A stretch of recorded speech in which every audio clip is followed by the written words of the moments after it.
কে রে জংলে, তুই 7 দিন আগে আমার থেকে 20,000 টাকা লিলু ঈদের শপিং করার কথা কয়ে, অথচ এখন পর্যন্ত তুই একটা কুটো পর্যন্ত কিনিসনি। আর এদিকে কালকে ঈদ। কি হলো, কথা করছু না কৃষক? মাথা নিসমুখ করে আসু গে, কথা ক। টাকাগুলো কি করছু? উড়ছু নাকি নেশা করছু? আশ্চর্য ব্যাপার, তুই তো দেখিচ্ছি ভালো বেয়াদব হয়ে গেছু, একটা কথার উত্তর দিচ্ছু না। না, আমার সহ্যের সীমা তো পার হয়ে যাচ্ছে। তোক বলে এখন আমি কুপান শুরু করবো রে। তাড়াতাড়ি ক, টাকাগুলো কি করছু? এ বাবা, অঙ্কা করিস না বাবা, অঙ্কা করিস নে। ক, টাকাগুলো কি করছু? মার্কেট কৃষক করিসনি নাকি তোর টাকা কম হসে? আমার কি টাকা পয়সার অভাব আছে? কম হলে ক, আরো লে। প্রতিবার ঈদত তো 30, 40, 50 হাজার টাকার মার্কেট করিসি, এবার ইঙ্গা 20,000 টাকা লিয়াই ধন্দা মেরে গেলুকে। আব্বা, আমার তো কাপড় চোপড়ের অভাব নাই, মেলাগুলো কাপড়। আমি তাই চিন্তা করছি এবার আর নতুন কাপড় কিনবো না, ওরই একটা পরে ঈদ কর্ম। বুঝছি, তোর ভীমরতি ধরছে ভীমরতি। কাপড় কিনবো না ভালো, তা টাকাগুলো কি করছু সেটা ক।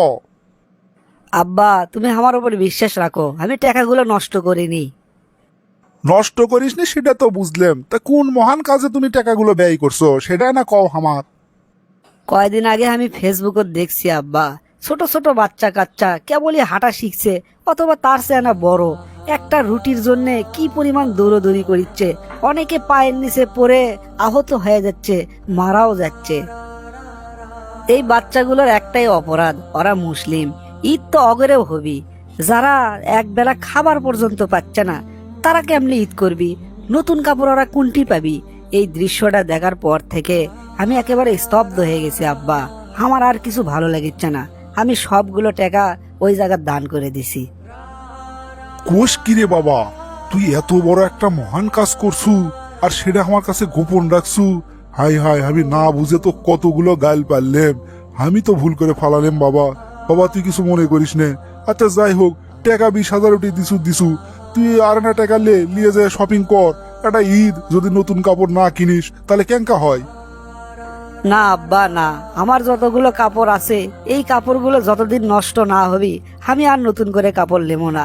ওই বাচ্চাদের মুখটা আমি কোনোভাবেই ভুলবার পারছি না, ওদের কষ্ট আমি কোনোভাবেই সহ্য করে পারছি না। আমি টাকা দিয়ে অহেতুক কাপড় চোপড় কিনবো না।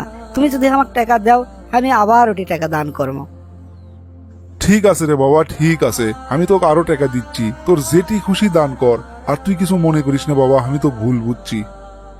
আল্লাহর কাছে দোয়া করি, আল্লাহ জান তোকে অনেক বড় করে। আর আল্লাহর কাছে আরো দোয়া করি প্রত্যেক পরিবারে তোর লাগান যেন একটা করে সন্তান দেয়, তাহলে এই পৃথিবীর কোনো অন্যায় অবিচার বিশৃঙ্খলা থাকবি না।